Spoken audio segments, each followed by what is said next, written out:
Ooh. Can't beat me up 'cause I'm back in my zone now.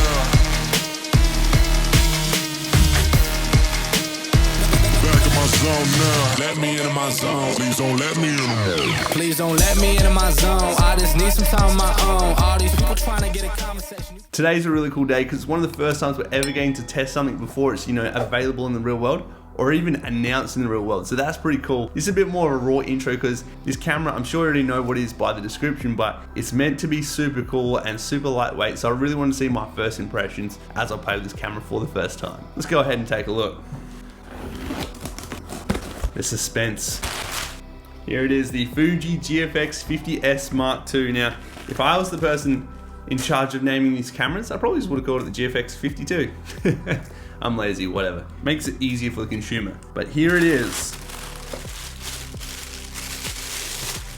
What we got to remember, this looks like a somewhat large camera, but this has a medium format sensor. And if you look at the GFX 100, thing's bigger than a 1DX. If you've ever held a Panasonic S1R or S1, pretty on par size wise, I reckon I'd go out on a limb and say this is a little bit lighter. That's pretty decent size. Like, hey, that's what she said. Don't get me wrong, it's not small, but it's small for what it is. That's what she said? That's really important to remember. But it's deceivingly light for the size of camera and what's actually inside this camera. Let's quickly chuck a lens on this. Just before we do, look at that sensor. Let's go ahead and chuck a lens on it and let's have a listen to the sound. Ooh. Ding. Forgot to put a battery in there. Also, just while my neighbor's making a bunch of noise, thanks so much to Fuji and Ian from Diamonds to make this whole thing happen so we can get our first hands-on before this camera's even out in the real world. Now, when I say that this camera is small and that's what people are going to be talking about when this comes out, it's not saying it's small that you can chuck it in your handbag, go out to dinner or something like that. This is small for what it is. It's a medium format camera with a very large sensor, or as Fuji likes to say, a large format camera. Be that as it will, it is small for what it is. This is the Sony A1 with a 35mm 1.4. More or less, this is the same size lens, same size camera, etc. This has a much bigger sensor. This is obviously a different style of camera in general, but I think the Sony's actually heavier. Let me, one second. This is definitely heavier. Turns out the GFX is exactly 5 grams heavier. A camera like this with such a big sensor, able to suck up tons of light, get lots of dynamic range and just really high resolution, is really good for still moving objects. Now, this is not a sports camera. We're gonna get 3 frames a second. So don't pick it up and go, I'm gonna go out and shoot the motorsport, because you're probably not. You could, if you're talented enough, you can do anything you want. Just gotta put your mind to it and execute with your skills. But this is more or less a still life photography camera, objects that aren't moving very much at all. Now, this was a bit of a raw intro, so you can see my impressions and my reactions of holding this camera for the first time, the size, the weight, etc. So as far as the video, I don't actually know what direction we're going just yet. Probably gonna run an intro and then we'll be somewhere doing something. I got some rough plans, which may involve these tube lights. These are some brand new ones sent over from Nanlite. Thanks so much, I'm very excited to be working together. And I've got some really cool plans for those lights in this video. So if all goes to plan, should be some pretty sweet shots. All right, let's do the intro or whatever happens next.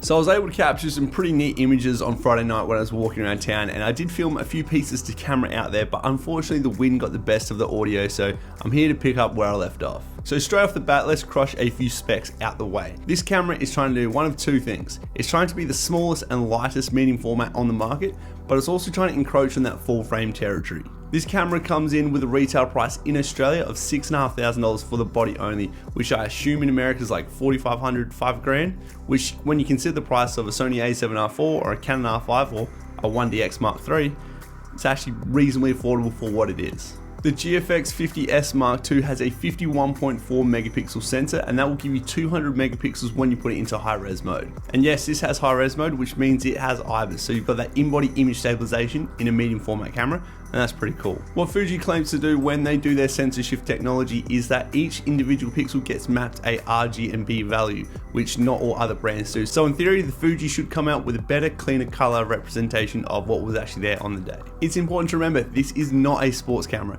This is only going to give you 3 frames a second with continuous autofocus, and yes, it does have face and eye autofocus. Fuji has also put what they called Masters of Color in. It's 19 extra film emulations, which I personally could care less about. I shoot raw, I want to change the colors to what I want it to be anyway. If you really care that much, I'll just go buy some presets. Now, of course, this camera is not made for vloggers, so we've got ourselves a flippy screen. But what it does have, which is really cool, is one of these. This means when we're shooting portraits from the waist, or we're trying to get down, get a reflection off the ground, we don't have to break our back and really get down there to see what we're actually looking at. I think the screen is actually really handy, but I'm never going to give a perfect camera award unless it has the same screen as the Panasonic S1H. That thing is perfect. If you don't know, it flips, it twists, it just does it all. For those who are unfamiliar with medium format cameras, the sensor is actually larger than a 35mm full frame camera. And this means we actually get a reverse crop factor. So we actually multiply our lens by 0.79. And this means a 63mm is more or less like a 50mm lens, and a 45 is more or less like a 35. This also affects our aperture as well. A 2.8 is closer to a f2.2 f2. Now, if you're wondering why would you buy a medium format camera? Traditionally, the answer is with a bigger sensor comes bigger pixels. Bigger pixels means gathering more light naturally, and this should mean a wider dynamic range, better ISO results. It should also mean taking in more color from the scenes around us, which means better color rendition. And just as the color rendition, you'll also notice smoother fall-offs between highlights, lowlights, and different color tones. Lenses are also easier to make for larger sensors. Maybe there's like more room for error, I don't know. So for high resolution sensors, this makes a perfect match. But let's get back to my experience with this camera. Straight away when I started using this camera on the street, it became very apparent to me that this is not a run and gun camera. The ergonomics didn't feel great in my hand, and I just can't help but feel like there's a bit of wasted real estate here that could have done with a few more custom buttons or a control wheel or something like that. More noticeably though, the focus was slow, and just the general responsiveness of the camera was slow itself as well. I found trying to capture candid moments really difficult with this camera. I don't really like being invasive and taking photos in people's faces on the street. Hey man, you're using my face. I'm in your face. I like to kind of let that moment come to me, walk behind them, take the shot without them knowing, and move on. So the way I do it, I normally start with my camera at my hip, I see the moment, I raise it up, I'm kind of focusing as I go up because I know roughly where I'm pointing the camera, get up to my eye, I expect it to be in focus, I'll take the shot and I'm good to go. With this camera though, by the time I had it up to my eye and it was in focus, the moment was past, they were too far gone, and if it did focus, the majority of the time it was actually focusing on the background. Other times, trying to frame the subject in the middle of a walkway or a road, the responsiveness of this camera meant that that moment had also passed. As I started to get more of a feel for this camera, it became very apparent that this camera is not for the runner nor the gunner. It is not even for an enthusiast. This camera is for a purist. Someone who likes taking extra time composing their shot. They might use tripods, they might use manual focus. This is not for someone who needs all the bells and whistles, the 8K video, the 30 frames a second, etc. The more I shot with this camera, I found myself becoming more patient and getting better results as I learned to shoot within the limitations of the camera. This in turn meant I was getting much better photos because I was focusing more time on my composition and making sure I got the shot rather than just, I like that, take a picture of that. I reckon if you own this camera long term, you'll actually become a better photographer because you're working around some limitations the camera has to make sure you get the best shot every time. And then going forward, you're just always gonna have that composition in your head, you're gonna get better shots going forward. Maybe Fuji had that in mind and they just wanted everyone to get better at photos. But I cannot dance around it, the autofocus is horrid. They say it's improved, and I'm glad I didn't see it before because this makes Panasonic look like Sony. It's not this camera can't autofocus. First of all, it sounds like a fax machine.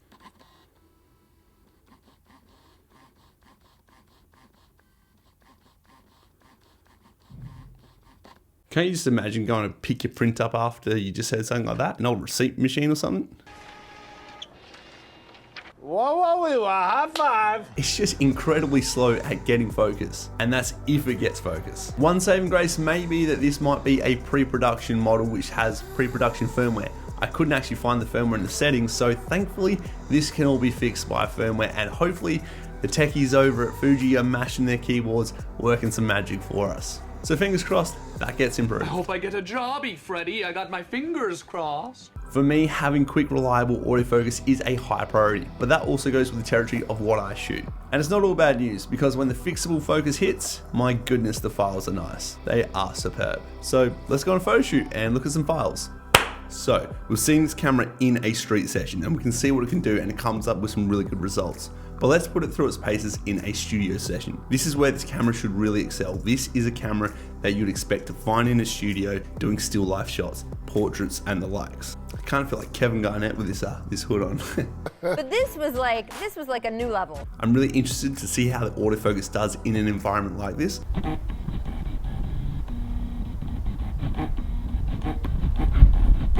Because when we're out in the street, it was quite hit and miss. I reckon about 55 to 60% of the time it was hitting focus, and there was times where it was picking up faces on the side of buildings that just weren't there. For this portrait session, I've twisted Rosie's arm to help me out, and she's fit me in her very busy schedule.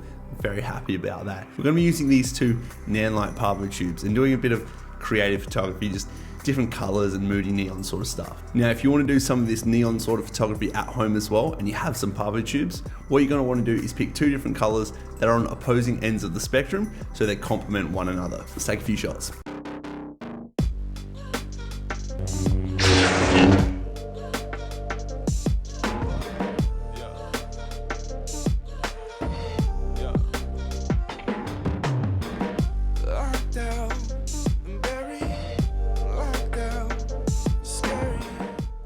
Maybe Rosie can take a photo of me. Okay. In theory, all she needs to do is point the camera at me and take the shot.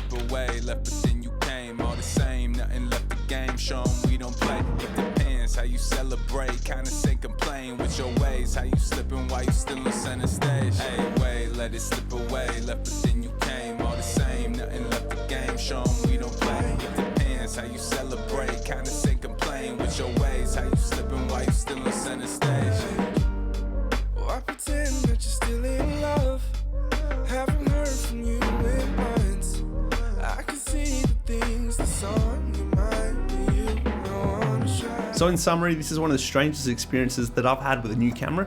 I started out feeling really excited, and then the focus kind of got me frustrated, but then I found myself getting better at photography because I was having to put more work in myself. And then I'd get frustrated by the focus again and the UI, which is just clunky. But then I'd see the files and I'd go, oh my goodness, these look great. And then I get frustrated by the focus again. It's frustrating. It was a real roller coaster of emotion. I'm in a glass case of emotion. Have a look at some of these files. When the focus hits, it is sharp, and I mean it is crisp. It is high res and it is beautiful. Helps that it's Rosie, but oh, whatever.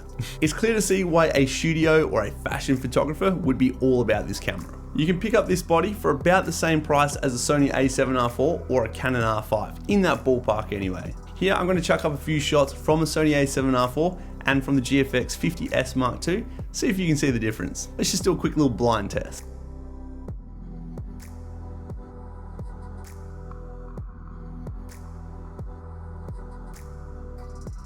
Let me know down in the comments how many you got right. Due to the work that I do, this is not the camera for me, but I was never the type of customer that Fuji had in mind when they made this camera. This camera was made for people shooting architecture, fashion photography, studio environments, or just the purist in general. The person who's going to go out and spend more time composing their shot, and they want the best quality in return for that shot. This is the camera for those people. Who are you? You. No, not me, you. Yes, I am you. If I worked at a newspaper company, the boss said, Jed, the GFX 50S Mark II is coming out tomorrow, I need a headline, what is it? I think it would be tomorrow's results today with yesterday's tech. What I mean by tomorrow's results is, well, the images, they are ahead of a lot of other cameras. That is where everything's gonna want to be in future years. Well, today, because we're having this photo today, because we've got it right here. But yesterday's tech, the UI and the focus is just clunky. Steering's a little loose. Alignment's off too. And I think that could be improved on and make a really good second gen camera, or in this case, third gen. Anyway, this video's gone a little bit longer than I first anticipated. Please give it a big fat thumbs up and subscribe, that stuff really helps. Have a conversation with me down in the comments. I'd like to know your thoughts. Go listen to Healy's album, Sublux. I just found it, I think it's awesome. I don't know if it's new or old, but it's sick. Anyway, see you in the next one. Bye. All in can't beat me up 'cause I'm back in my zone now.